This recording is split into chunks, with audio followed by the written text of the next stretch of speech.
welcome to CATEX-TV. I'm Tom Bailey in London. It's 4:30 PM in London, 11:30 Eastern Time, and 12:30 in Bermuda. Today in history. Today in 1588, the attacking Spanish Armada was defeated and scattered by English defenders.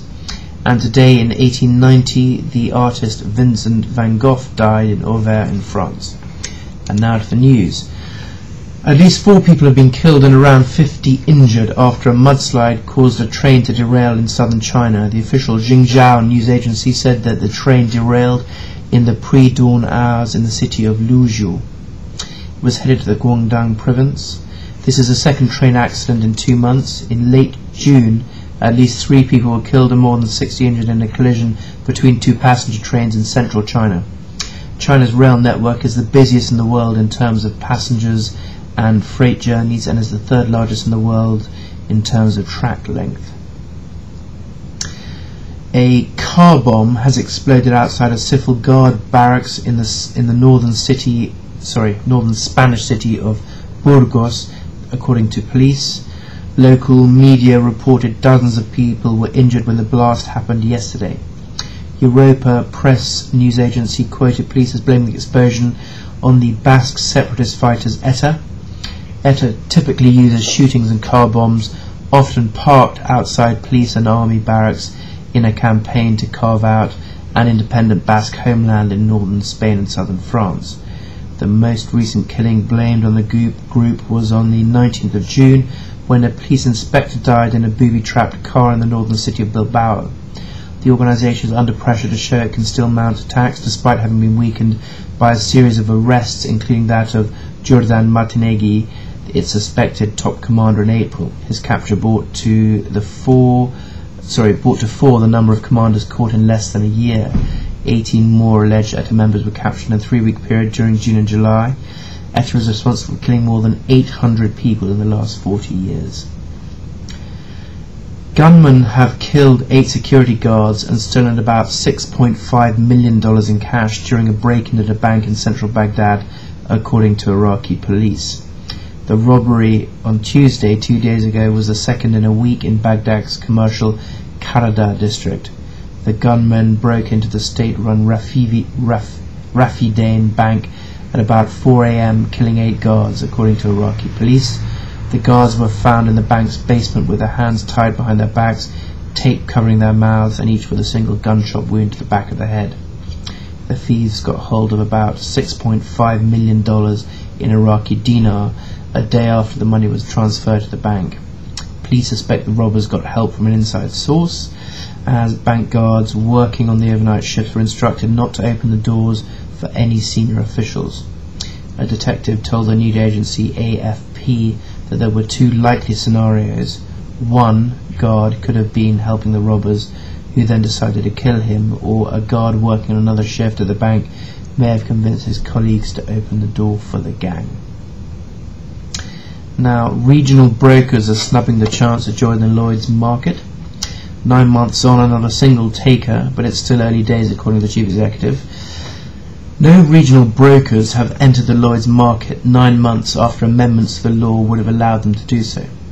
In an exclusive interview with the London Insurance Times, Lloyd's chairman Lord Levine and chief executive Richard Ward revealed that while there have been some discussions with regional brokers over entering the market, none has yet signed up. Ward said, "At the moment I would suggest the existing Lloyd's broking community of 175 plus accredited Lloyd's brokers, including the 3 largest brokers, is serving the market well. We don't know what's going to happen in 5 to 10 years' time." Levine commented, "If you'd listened to some of the Lloyd's brokers when we introduced this change, you would have thought it was the end of civilization as we know it, that they were all going to be wiped out. In fact, the difference is marginal. It's a long-term move." Asked what had been the value of introducing the legislation, Levine said, "It's not pointless. We don't know who's going to take it up. The market will change, so why leave an obstacle there when you don't need it?" The market was opened up to non-Lloyd's accredited brokers under the regulatory reform order to the Lloyd's Act, which was passed in November last year.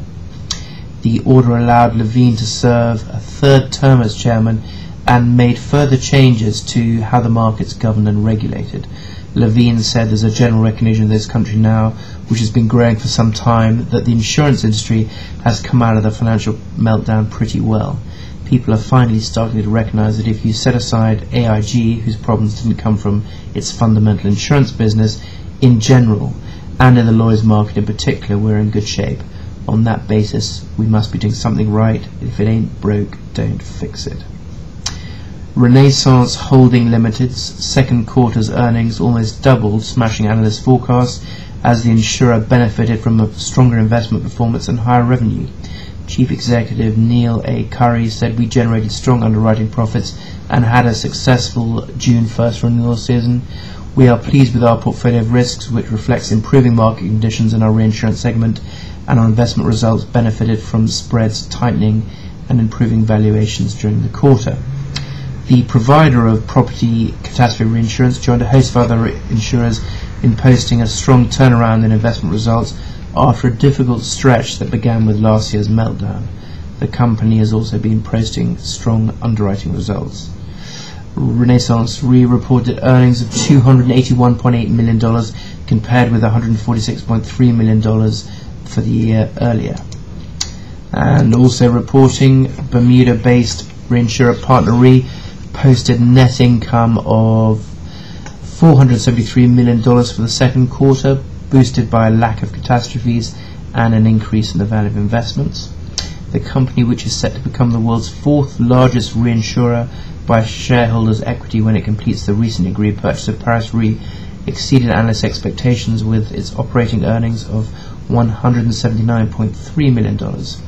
This compares to operating earnings of $183.8 million for the second quarter of 2008.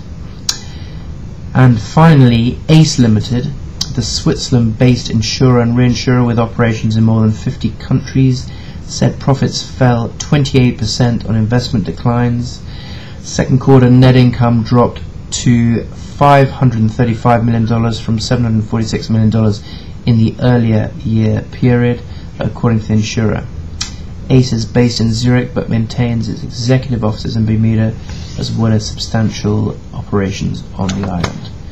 Well, that's all from us today. Thank you very much indeed for joining us, and we'll be with you at the same time tomorrow. Until then, thank you.